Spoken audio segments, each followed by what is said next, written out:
예, 자, 이제 마무리 1시간 더 하시는데, 오늘 다 마치기는 어려울 것 같고, 오늘 말씀에서 14절 이하에 보면은, 하늘과 모든 하늘의 하늘과 땅과 그 위의 만물, 이제 이런 말씀이 나왔어요. 하늘과 모든 하늘의 하늘. 그 다음에 이제 이런 용어를, 성경이 말하는 이제 용어를 우리가 너무 바른 가르침을 받지 못해서 정확하게 해석하기가 상당히 어려운 표현들인데, 그 성구만 적어 놓으시고 나는 그냥 읽겠습니다. 역대하 6장 18절에 하나님이 참으로 사람과 함께 땅에 거하시리까 보소서 하늘과 하늘들의 하늘이라도 주를 용납하지 못하겠거든 하물며 내가 건축한 이 성전이 오리까. 이게 솔로몬이 소위 말하는 성전 봉헌식 때 기도한 내용이에요.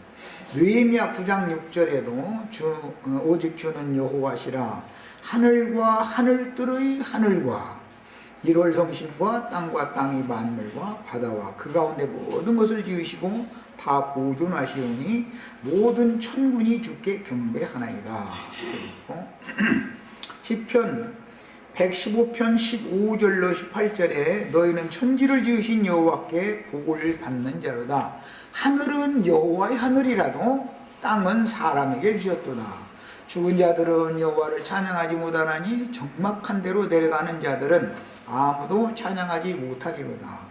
우리는 이제부터 영원까지 여호와를 송축하리로다. 할렐루야. 그리고 이사야 66장 1절에 여호와께서 이와 같이 말씀하시되 하늘은 나의 보좌요 땅은 나의 발판이니 너희가 나를 위하여 무슨 집을 지으랴. 내가 안식할 처소가 어디랴.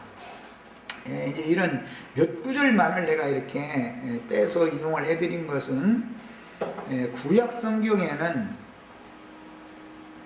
샤마임이라고 하는 태초에 하나님이 천지를 창조하셨다 하실 때 거기 천이라는 용어가 샤마임이라는 용어인데 그것은 현재는 사용하지 않는 샤메라고 하는 쌍수형 짝형이다 그래가지고 히브리어에는 단수형, 복수형, 그 다음에 쌍수형이라는 수사라고 할 때 숫자를 표현하는 그 품사 중에 용어의 품사 중에는 짝수라는 것이 있어요.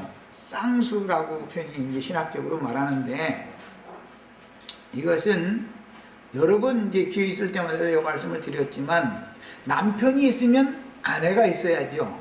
수컷이 있으면 암컷이 있어야 돼요. 하늘이 있으면 땅이 있어야 돼요. 모든 것들이 이렇게 이것은 이제 동양에서는 음양 오행석이다 해가지고 양기가 있으면 음기가 있어가지고 서로 이게 맞물려야 잘 운행 돌아가는 원리.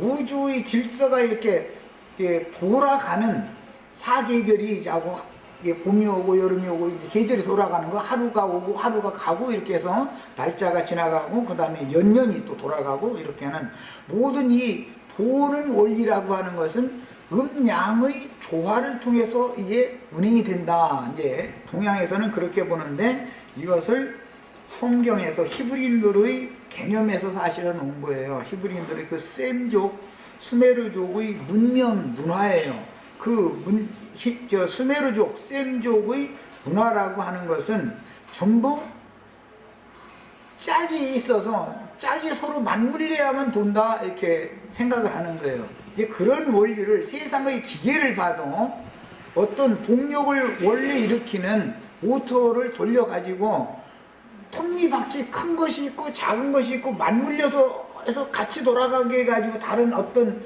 그 전체 기구를 돌리게 만들죠. 그런 원리도 다 그게 거기에서 오는 거예요. 음양의 원리에서 오는 거예요.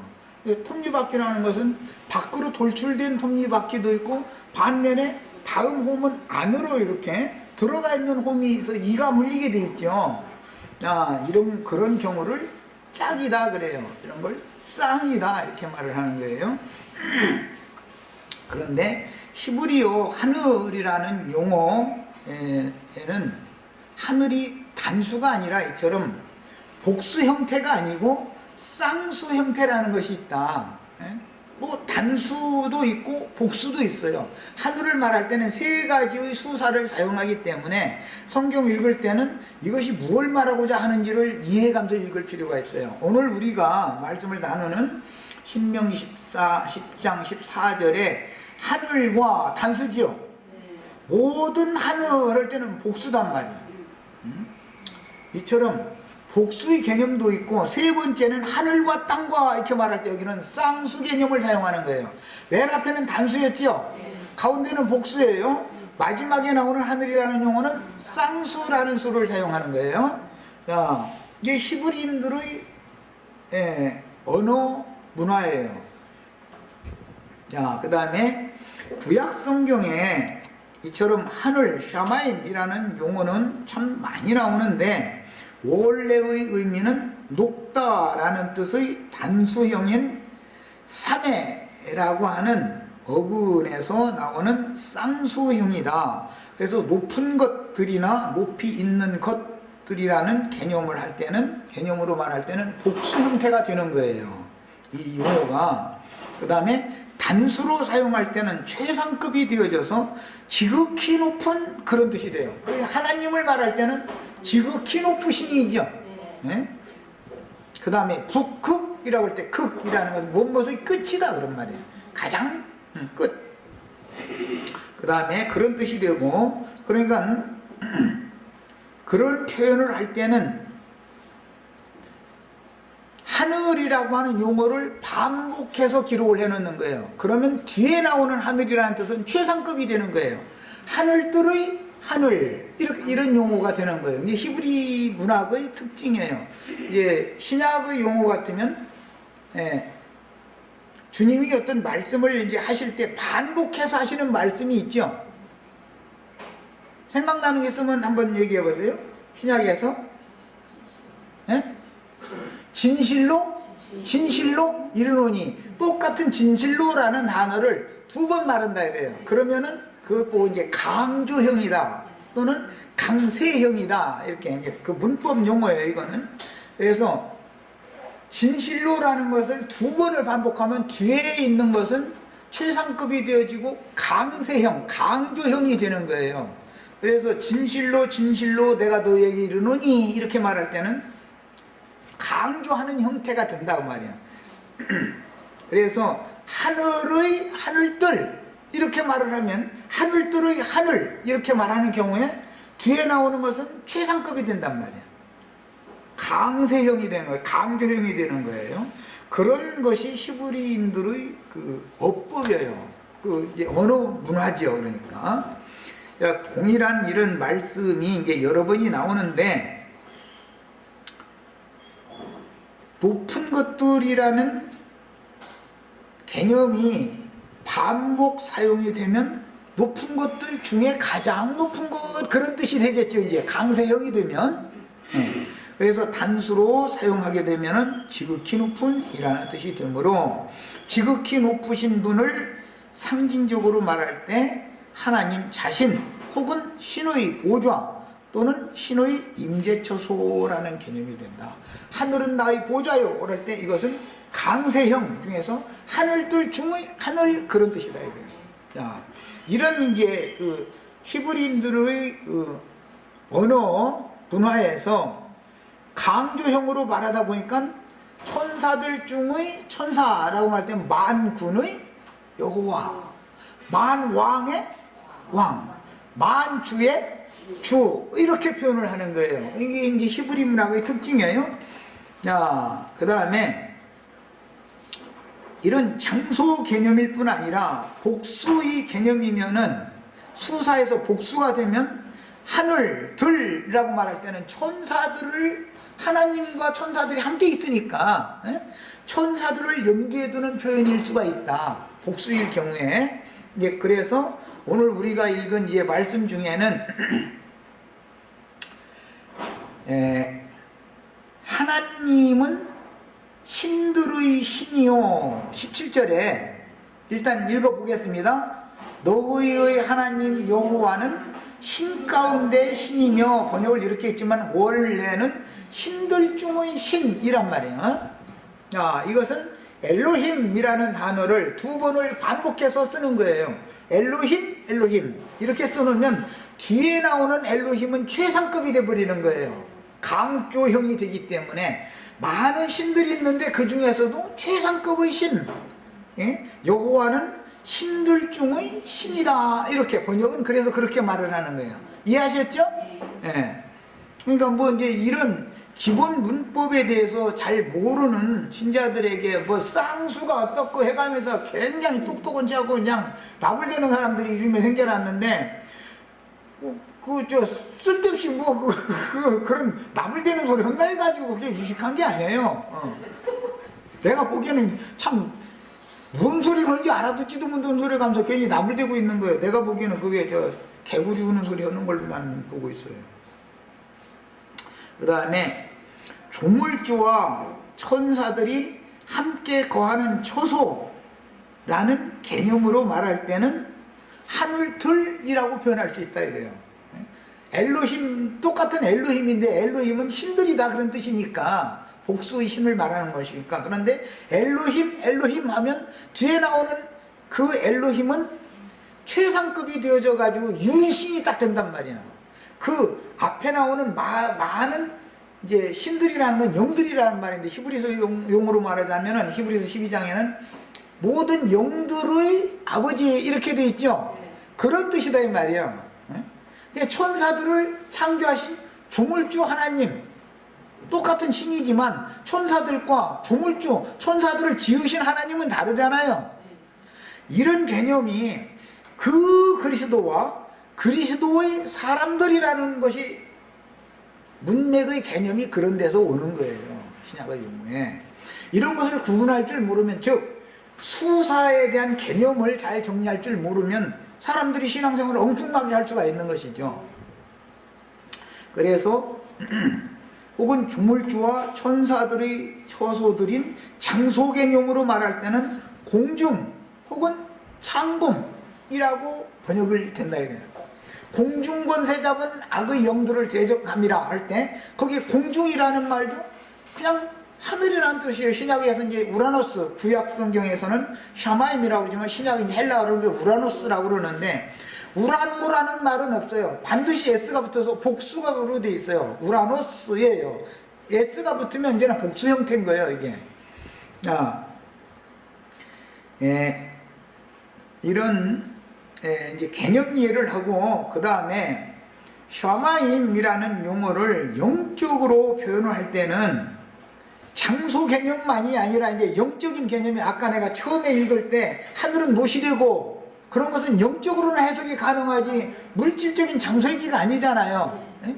공중이 노시되는 일은 없는 거니까. 자, 그럴 때는 히브리인들의 개념에는 함축적으로 최고의 행복, 최고의 누림, 안식, 만족, 그런 뜻이에요. 우리 루디아 자매님은 미국 사람이니까 헤븐이라는 용어를 그냥 밖에 나타나는 물질계의 하늘이라는 용어뿐 아니라 정신세계에서는 최고한 행복, 기쁨, 누림, 그런 뜻이다 이 말이야. 루디아 자매님 맞지? 지금 내가 설명한 말이? 헤븐스. 그러니까 이런 창공 하늘만을 말하는 게, 물질적인 장소만을 말하는 게 아니라 사람이 남편과 아내가 생명의 연합을 맺었을 때 극치의 기쁨의 상태를 헤븐, 하늘에 올라갔다, 이렇게 말을 한다 이 말이야. 표현을 그렇게 하는 거야. 이게 히브리인들의 언어 감각이에요. 그러니까 성경의 문맥을 따라서 이제 우리가 해석할 때 이것은 장소를 말하는 것인지, 영적으로 최고의 경지, 최고 높은 수준, 또는 극치의 기쁨, 환희의 상태에 들어간 정신세계의 상태를 말하는 것인지를 문맥에 따라서 구분해가면서 우리는 읽어야 된다 말이에요. 지금 내가 설명한 말 충분히 이해하셨죠? 성경의 하늘이라는 말이라는 것은 이처럼 세상 사람들이 생각하는 것처럼 단순한 어떤 물질계의 창공, 공중이라는 개념만 있는 게 아니고, 성경이 여기서 말하고자 하는 원래의 개념은 높은이라는 개념에서 오는 말이기 때문에 사람의 어떤 인격 수준이 가장 높은 수준에 계신 분은 예수님이죠. 그게 주님이 임재해 계시면 거기가 하늘이란 말이야. 가장 높은 분이 계시니까. 그러니까 장소 개념을 말할 때도 물질적인 장소 개념도 있겠지만 믿는 성도들과 함께 임재해 계시는 상태를 말할 수도 있다. 이제 이 말이에요. 야, 그러면 주님이 계신 그곳은 극락세계다, 이게 천국세계다 이 말이야. 거기가 하늘들의 나라다 이 말이야. 주님이 계신 곳이 마귀가 있는 곳이면은 저주가 임한 곳이고 거기가 지옥세계다 이 말이야. 이제 이건 영적 개념으로 이제 들어가는 말을 하는 거예요. 그러니까 히브리서의 히브리어의 이런 어법에 따라서 헬라어가 거기에서 이런 용어를 사용하는 것이기 때문에 그 문법을 좀 오늘 말씀을 드린 거예요. 자, 이제 다시 나는 자료를 읽어드릴 테니까 우리 지체들은 집에 가서 본인의 성경책에다 표시를 해가면서 다시 읽어보기 위해서 장절만 적어놓으세요. 에스겔서 1장 1절 읽습니다. 30째 해 넷째 달 초 닷새에 내가 그발강가 사로잡힌 자 중에 있을 때에 하늘이 열리며 그랬어요. 자, 그러면 이것은 물질계의 하늘을 말하는 게 아니겠죠. 하늘이 열린다 닫힌다 이런 개념은 물질계 공중이 열리고 닫히고 그건 아닐 거 아니야. 이것은 하늘이 열렸다라는 말은 지극히 높으신 이의 계시를 받았다라는 뜻이다 이 말이야. 하늘이 열렸다. 가장 높은 곳에 계신 하나님 앞에 그분의 세계에 대하여, 그분의 임재처소에 대하여 계시를 받았다, 그런 뜻으로 표현하는 말이다 그 말이야. 그 다음에 이 동일한 개념이 신약에서 마태복음 3장 16절에 예수께서 세례를 받으시고 곧 물에서 올라오실새 하늘이 열리고 하나님의 성령이 비둘기같이 내려 자기 위에 임하심을 보시더니 이렇게 표현했는데, 이것은 물질계의 창공 하늘이 열리고 닫히고 지금 그 말이 아니겠죠. 예수 그리스도 그분에게 하나님의 계시가 열렸다. 계시라는 것은 이렇게 감춰져 있는 것, 닫혀 있는 것을 신께서 이렇게 열어서 보여주는 상태를 말하는 거예요. 그때 하늘이 열렸다 이렇게 표현한다. 그 다음에 이것은 구약 성경에서는 사라의 태가 닫혔을 땐 자식을 못 낳다가 하나님이 태를 열어주시니까 자식을 출산하게 됐죠. 상징이에요. 구약 성경이니까는 여인의 태가 열리는 것으로 상징을 하지만 이것은 사실은 하나님의 성령께서 사람의 심령을 거듭나게 할 때 사용하는 의인화된 비유다 그런 말이야. 그 다음에 누가복음 3장 21절에도 백성이 다 세례를 받을 때 예수도 세례를 받으시고 기도하실 때 하늘이 열리며 그랬고, 요한복음 1장 51절에도 또 이르시되 진실로 진실로 너희에게 이르노니 하늘이 열리고 하나님의 사자들이 인자 위에 오르락내리락 하는 것을 보리라 하시니라, 이렇게 표현이 됐고, 사도행전 7장 56절에 이건 이제 스데반이 하는 말이에요. 말하되 보라 하늘이 열리고 인자가 하나님 우편에 서신 것을 보두다. 이렇게 말할 때 여기 전부 하늘이 열렸다라는 말은 물질적인 장소 어디가 이렇게 열리는 그 말이 아니죠. 하나님께서 감춰두셨던, 하나님께만 감춰진 비밀의 계시를 사람에게 알게 해줬다 그 말이죠. 야, 그러니까 하늘이 열린다라는 말은 사람의 영의 생각이 열려야 된다라는 것을 지금 말하고자 하는 의도다 그 말이에요. 그 다음에 사도행전 10장 11절에도 하늘이 열리며, 이건 베드로가 짐승 잡아먹으라고 할 때 하늘이 열리며 한 그릇이 내려오는 걸 보았다 이렇게 돼 있죠. 야, 그러니까 스데반에게, 예수님에게, 베드로에게, 이렇게 에스겔에게 하늘이 열리는 얘기를 계속 성경이 말하고 있어요. 야, 그러면 이것은 지극히 높으신 이의 계시를 사람이 하나님께 감춰져 있는 것들을 열어서 보여주시도록 하나님이 계시해 줬을 때 사람이 이상을 봤다라는 표현을 할 때는 하늘이 열린다 이렇게 표현을 한 거예요. 그 다음에 고린도 후서 12장 2절에 이제 기독교계가 참 제일 많이 인용하는 구절인데, 내가 그리스도 안에 있는 한 사람을 아노니 그는 14년 전에 셋째 하늘에 이끌려간지라. 그래가지고 삼층천 얘기 참 많이 하죠. 그러면은 기독교계 사람들이 생각하는 것처럼 물질계의 하늘이 1층천이 있고 2층천이 있고 3층천이 있다. 물론 물질계에도 무슨 이 공기층이 있고 공기층 넘어가 있고 그 다음에 뭐 더 높은 층이 있다, 이제 이렇게 이해를 할 수 있지만 그것은 하나의 표상이고, 실제로는 하나님의 형상이신 예수 그리스도가 영과 혼과 몸으로, 하나님의 형상과 모양은 영과 혼과 몸으로 되어 있다라는 것을 보여주는 것이고, 예수 그리스도에 대한 표상이 뭐냐면 성전이니까 마당과 성소와 지성소로 예표적으로 표상적으로 그렇게 보여주는 것이다 라는 것을 설명하는 것이지, 즉 말하자면 셋째 하늘이 이끌려갔다, 에스겔이나 바울사도가 이렇게 했다는 이 말은 지성소에 계신 하나님 앞에 내가 계시를 통해서 성령의 감동을 통해서 지성소에 계신 하나님 앞에 이끌려갔다, 그걸 말하고자 하는 것이지, 물질계의 바울사도가 물질계에서 대기층 넘어 무공기층 넘어 어디로 갔다 치면 그 말을 하는 건 아니죠. 바울사도가 언제 거기 그렇게 물질계의 어디를 갔다 왔다 한 적은 없으니까. 그 다음에 히브리서 1장 10절로 12절 읽어드립니다. 또 주여 태초에 주께서 땅에 기초를 두셨으며 하늘도 주의 손으로 지으신 바라. 그것들은 멸망할 것이나. 그 말 보면 땅과 하늘들을 주님이 지으셨는데 땅과 하늘들을 지은 그것들은 멸망할 것이다 라고 되어 있다 이래요. 그것들은 멸망할 것이나 오직 주는 영존할 것이요, 이렇게 말씀을 하실 때 여기엔 두 가지 해석이 가능합니다.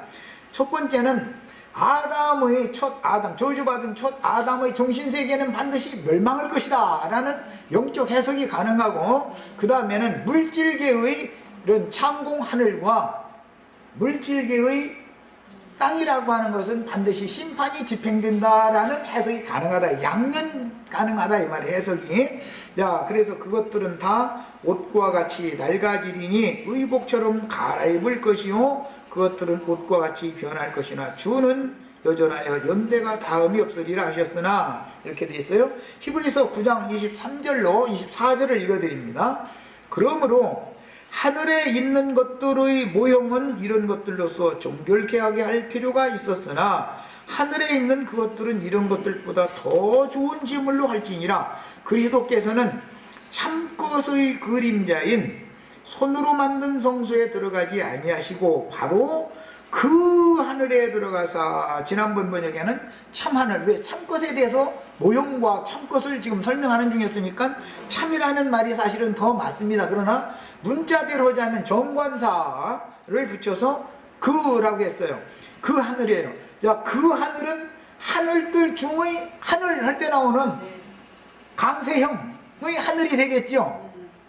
그러니까 여기서 그 하늘에 들어가사라고 말할 때는 하나님 자신 안에, 아버지 안에 들어가셨다 그 말이에요. 아버지께 보냄을 받아서 세상을 떠나서 다시 아버지께로 돌아가셨죠. 그런 경우를 표현을 할 때 그 하늘에 들어가셨다, 예수님이 이렇게 표현한 거예요. 이제 우리를 위하여 하나님 앞에 나타나시고 이렇게 표현했어요. 베드로후서 3장 7절로 10절을 읽어드립니다. 이제 하늘과 땅은 그 동일한 말씀으로 불사르기 위하여 보호하신 바 되어. 여기에서는 양면 해석이 가능하겠죠. 저주받은 아담 세계의 죽은 영과 부패한 마음은 불사르기 위하여 잠시 보존되는 것일 뿐이다 라는 해석이 일단 가능하죠. 그 다음에 물질적으로도 물질계의 하늘과 땅에는 반드시, 즉 첫 아담의 세계는 반드시 심판이 온다. 그래야만 새하늘과 새 땅, 새하늘과 새 땅의 주님 나라가 실현될 거니까, 이렇게 성경을 해석할 때는 문맥에 따라서 말하고자 하는 의도를 해석을 정확하게 하는 것이 필요하다. 네? 이걸 제가 지금 강조하는 거예요. 그 다음에 경건치 아니한 사람들의 심판과 멸망의 날까지 보존하여 두셨다 그랬으니까 이것은 영적으로도 아담 세계, 정신 세계를 심판하는 것은 당연한 일인 것이고, 그 다음에 불신자들의 세상이 심판당하는 것은 당연히 있어야 되는 일이겠죠. 그래서 양면 해석이 가능하다라고 말씀을 드린 거예요. 그 다음에 사랑하는 자들아, 주께는 하루가 1000년 같고 1000년이 하루 같다는 이 한 가지를 잊지 말라. 주의 약속은 어떤 이들이 더디다고 생각하는 것 같이 더딘 것이 아니라 오직 주께서는 너희를 대하여 오래 참으사 아무도 멸망치 아니하고 다 회개하게 이르기를 원하시느니라. 그러니까 이건 예중론과 성경의 증거는 안 맞는 얘기죠 지금. 그 다음에 그러나 주의 날이 도적같이 이르리니, 그러니까 주의 날이 없다고 주장하는 것도 안 맞죠. 주의 날이라는 것이 분명히 있어요. 오리니 그게 어느 날이에요? 처음 하늘과 처음 땅을 심판하는 날이다 이거예요. 그 처음 하늘과 처음 땅을 심판하면 불신자들, 땅에 있는 자들이, 바다에 있는 자들이 함께 심판받는 건 너무 당연한 거죠. 그 양면 적용을 이렇게 하는 거예요.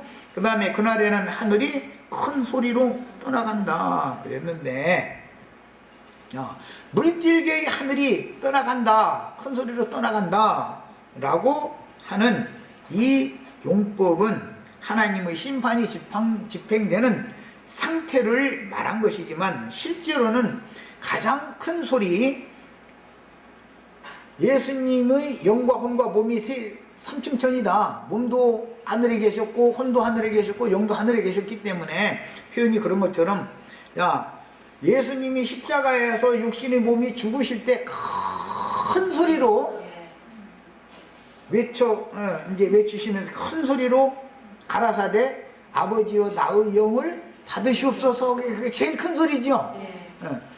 우주 가운데서 가장 큰 소리라는 것은 하나님의 음성을 모든 사람이 듣도록 들려주는 거예요.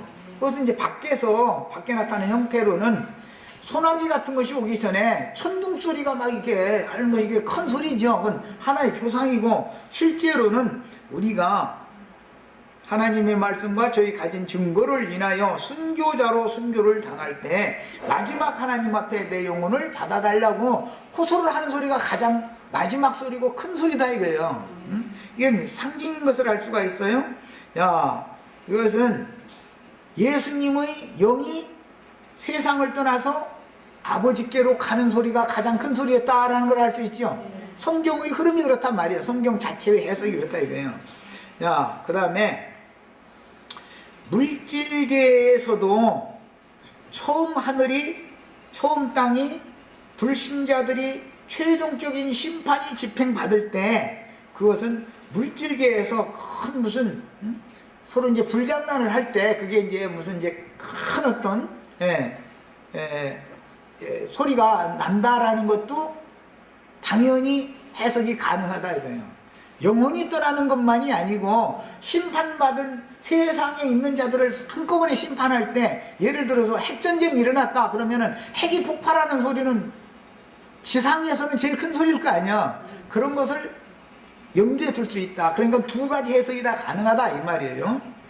그 다음에 물질은 뜨거운 불에 풀어지고 땅과 그 중에 있는 모든 일은 드러나리로다 이렇게 했고, 계시록 6장 13절로 14절에 하늘의 별들이 무화과 나무가 태풍에 흔들려 설익은 열매가 떨어지는 것 같이 땅에 떨어지며 하늘은 두루마리가 말리는 것 같이 떠나가고 그랬어요.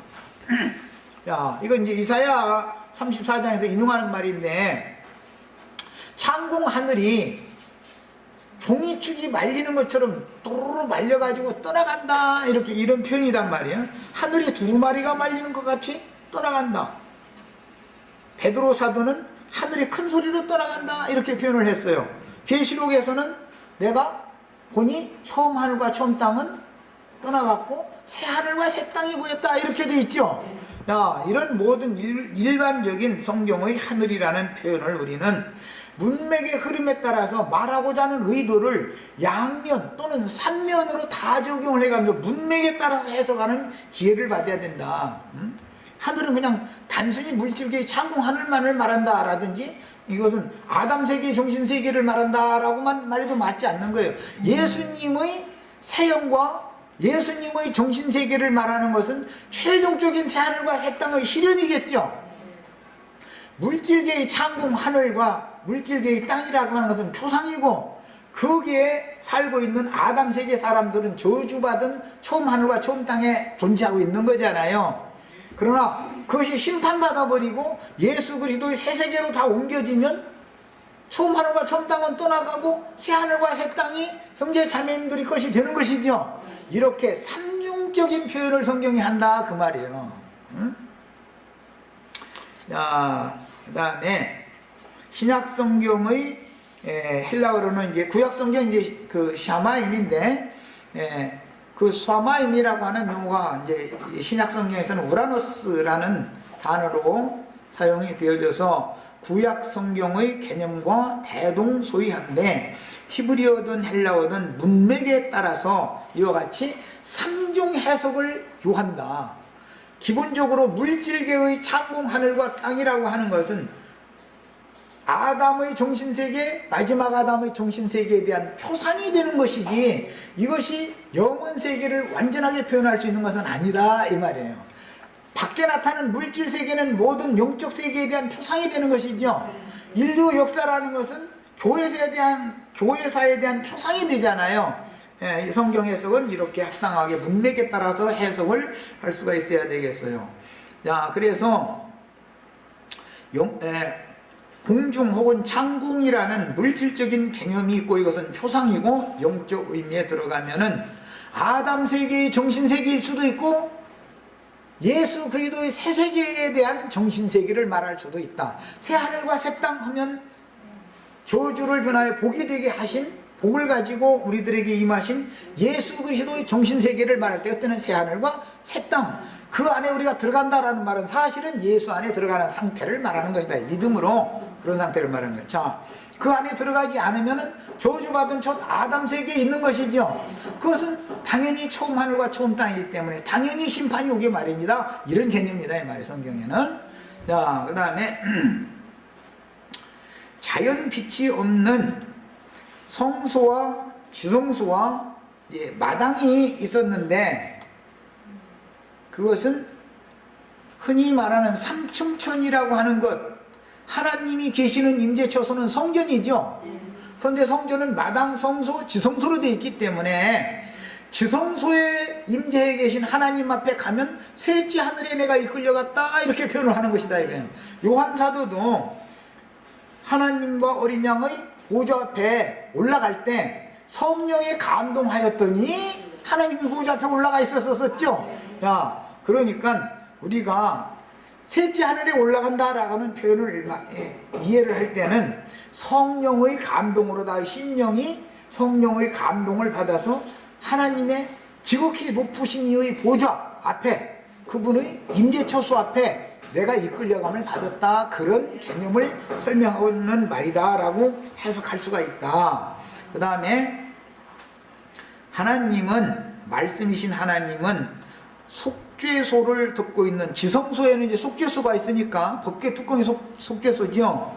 속죄소를 덮고 있는 그룹들 사이에서 말씀을 하시니까, 여호와는 말씀이신데 말씀을 아무 데서나 하는 게 아니고 그룹들이 날개로 속죄소를 덮고 있는 그 그룹들 중간에서 말씀하신다. 그러니까 선지자들이 계시를 볼 때는, 이사야 선지자나 에스겔 선지자가 계시를 볼 때는 그룹들의 날개를 치는 소리로 들었다 이거예요.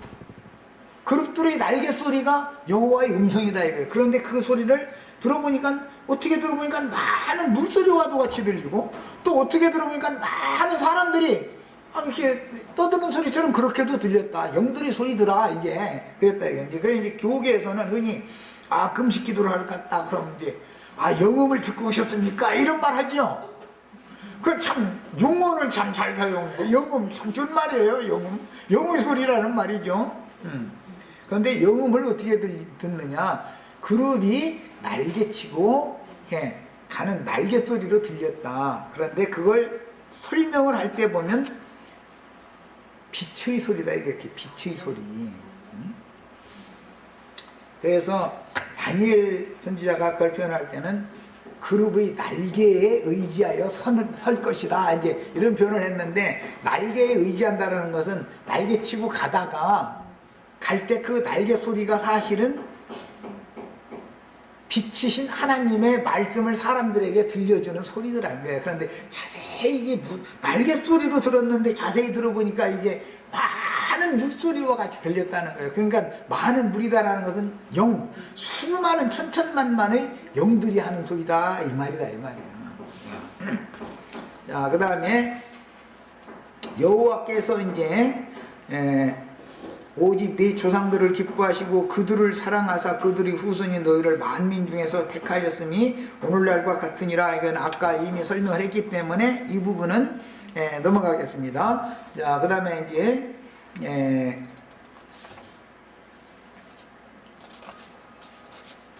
신들의 신이라는 이 용어에 대해서 좀 더 상고를 할 필요가 있는데, 앞에서 하늘들의 하늘과 같은 관용어구로서, 하늘들의 하늘 하면 두 번째 나오는 하늘이라는 말은 최상급이 되는 거다, 이 말씀을 드렸었어요. 예. 신들의 신 하면 두 번째 나오는 신은 최상급의 신이 되는 것이죠. 엘로힘 엘로힘 이렇게 반복해서 써놓으면, 샤마임 샤마임 써놓으면 두 번째 하늘이라는 최상급의 하늘인 것처럼, 엘로힘 엘로힘을 반복해서 써놓으면 두 번째 엘로힘이라는 용어는 최상급이 되는 거예요. 복수의 신이라는 개념이지만 두 번을 반복해서 써서 뒤에 있는 것은 최상급이 된 거다, 자동적으로. 그런 그 히브리인들의 그 어법을 이해를 하셔야 돼요. 그래서 하늘들의 하늘과 같은 관용어구가 신들의 신이라고 되어 있고, 주들의 주라고 되어 있죠. 그런데 이제 이것을 만주의 주 이렇게 표현했죠, 신약에서는.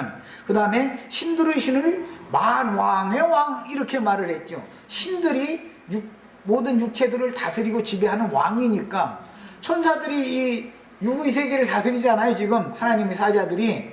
그런 것 때문에 여호와를 말할 때는 만군의 여호와 이렇게 말을 한 거예요. 만군이라고 하는 것은 많은 임군들, 왕들이 있다 이거야. 그 만군의 여호와 이렇게 말할 때 이것을 신약의 용어로는 만왕의 왕, 예수님은 만왕의 왕이시죠. 또 만주의 주시죠. 이렇게 표현을 하는 거예요. 이것을 강조형, 강세형 어법이다 그래요. 같은 용어를 두 번을 연거푸서 써놓으면은 두 번째 뒤에 있는 것은 최상급으로 바꿔지고, 거기에다가는 이제 정관사를 딱 품사가 이어질 때, 명사에다가 말씀의 문맥의 흐름을 위해서 품사를 덧붙일 때 거기에서는 정관사가 뒤에 딱 붙게 돼 있어요. 이제 히브리어나 헬라어는 우리나라처럼 이렇게 왼쪽에서 오른쪽으로 이렇게 쓰거나 읽는 게 아니고, 오른쪽에도 이게 반역으로 있기 때문에 정관사가 사실은 뒤에 붙지만 해석에서는 맨 앞에 나와야 되겠죠. 뭔 말인지 아시겠어요? 예. 자, 그래서 이런 관용어는 노래 중의 노래, 아가라고 그러죠. 와 같은 경우로서 하늘들의 하늘, 만군의 하나님, 별들 중의 별인 새벽별, 샛별, 그 다음에 꽃들 중의 꽃 등등 히브리어의 시문학에 자주 등장하는 관용어로서 으뜸 혹은 머리, 유일한 참 하나님에게 속한 것을 말할 때는 반드시 이중으로 기록해 놓고 뒤에다가 그 품사를 적용하게 하는 품사를 때는 정관사를 딱 갖다 붙여 놓는 것이다. 이것이 히브리 문학의 특징이에요. 자, 그 다음에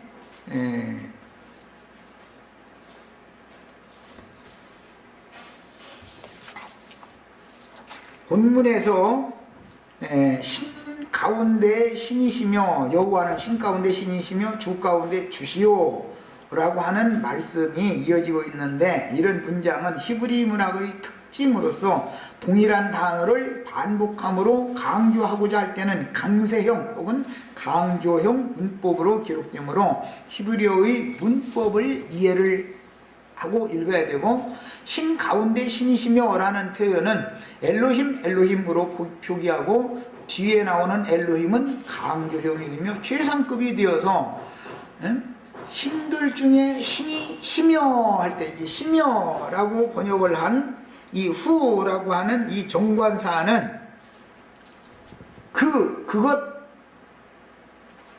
그런 정관사예요. 그러니까 엘로힘 엘로힘 하고 후라는 말을 덧붙여 놓으면은 두 번째 나오는 엘로힘은 그 하나님이 된다 이거예요. 하늘도 그 하늘, 아까 히브리서 9장 24절 읽었죠? 그 하늘이라고 할 때는 그런 문법에 따르는 용어인 거예요. 정관사가 딱 붙으면은 하늘들 중의 하늘, 가장 높으신 하나님 또는 하나님의 임재초소, 이제 그런 개념이 되는 것이다. 그래서 히브리어의 정관사 후라고 하는 그것 이런 용어 때문에 나는 나다 라고 번역이 되지만 실제로는 내가 그인 줄을 믿어라, 그라고 번역을 하지요. 무슨 뜻이에요? 정관사를 붙인다 이거예요. 정관사. 이처럼 3인칭 단수 대명사인 지정관사가 앞에서 반복된 나중의 엘로힘을 지정해 주게 되는 문법이기 때문에 나 여호와는 신들 중의 신이다, 나는 그 하나님이다 라고 번역은 그렇게 하는 것이다. 그 하나님, 내가 바로 그다, 그렇게 번역을 하는 거예요. 그 다음에 뒤에 나오는 주, 그 다음에 오늘 이제 말씀에 보면은 주들 중의 주시오 이렇게 되어 있죠. 17절 주 가운데 주시오 이렇게 표현을 개역번역에는 이제 번역을 그렇게 했는데, 이 주라는 말은 히브리어에서는 아도나이라고 하는 용어의 원형인 아돈이라는 이 용어를 사용을 해서 아돈 이것도 연거푸 써놓으면은 두 번째 나오는 아돈은 주들 중의 주가 되겠죠. 당연히 문법이 이런 문법이에요. 그래서 아도나이의 원형인 아돈을 연거푸 기록을 해주므로 주들 중의 주라는 문장 역시 아돈으로 표기하여 뒤에 나오는 아돈을 강조하며 최상급으로 나타내는 문장이 되므로 의역할 때는 만주의 주, 그 뜻을 알려주는 거예요. 주들 중의 주, 그럼 좀 이상하잖아요. 이건 많은 주들이 있지만, 세상에는 많은 신이라 칭하는 자들이 있고 많은 주라 칭함을 받는 자들이 있지만, 예수님만은 많은 신들 중의 참신이고 그 다음에 많은 주님들 중의 주님이다, 그런 개념이에요. 자, 그 다음에 종교적인 게, 너희는 마음의 할례를 받고 말씀을 들으라 그랬는데, 종교적인 할례 의식이라는 것은 잘 아는 것처럼 히브리인들은 남자가 난 지 8일 되면은 성전에 가서 이름을 받아가면서 할례를 행하죠. 할례를 행하는 것만 내가 설명하지 않아서 잘 아실 거예요. 그게 뭔 뜻인지는. 자, 할례를 받지 않은 것과 할례를 받은 것은 그럼 무슨 차이가 있는가? 이것은 이방인과 하나님을 모르는 자들과 하나님을 아는 하나님의 사람들이라고 하는 것을 구분하는 표시로 유대인들이 그것을 종교의식으로 행했던 거예요. 그러나 사실은 근동 지역 사람들은 다 실제로는 할례를 받았어요. 실제로는 종교적인 할례를. 자, 그러면은 육신의 할례를 행하는 것은 남자아이의 성기의 표피를 이게 베어내는 것인데, 그것은 상징으로서 남녀 간의 연합을 위하여, 말하자면은 예민하고 원활한 생명의 연합을 위하여 껍질을 벗겨내는 거예요. 실제로는 그게 생명을 생산해주는 원인은 속에 들어있는 생명의 본체가 그 생명을 잉태시킬 수 있는 역할을 하는 것이지, 그 껍질이 그것을 하는 건 아니니까. 자, 그러니까 이것은 표상으로서 우리 육신이 겉사람이라고 하는 건 반드시 벗어야 된다, 속사람이나 하나님과 연합을 할 수 있다는 걸 보여주는 표상이다 이거예요. 이런 의미에서 할례를 행하라고 했더니, 유대인들은 그런 문자적인 할례만을 행하는 걸 가지고 자랑을 했다 이거예요. 자기네들은 하나님이 사람이다 이렇게. 예, 그런데 그것은 하나님이 말씀하시는 의미를 너무 오해했기 때문이다 이런 말이에요. 그래서 율법적인 할례를 받았다고 해가지고 사람이 하나님 앞에 겸손한 마음으로 온유한 마음으로 생명의 실제적인 연합을 맺을 수 있는 근거가 되는 것이 아니죠.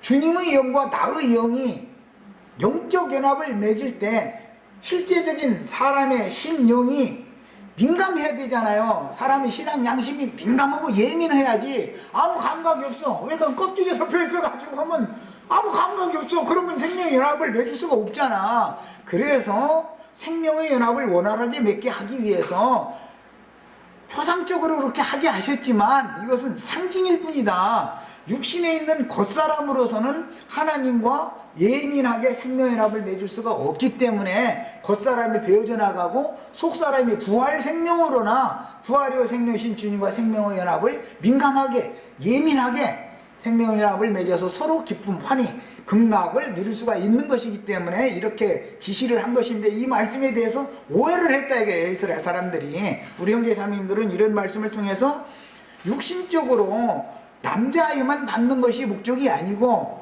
겉사람을 다 베어내야 된다 이거예요. 여자도 그런 게 다 필요한 것이죠. 마음 행하는 할례라는 것은. 자, 여기까지 해서 마치겠습니다.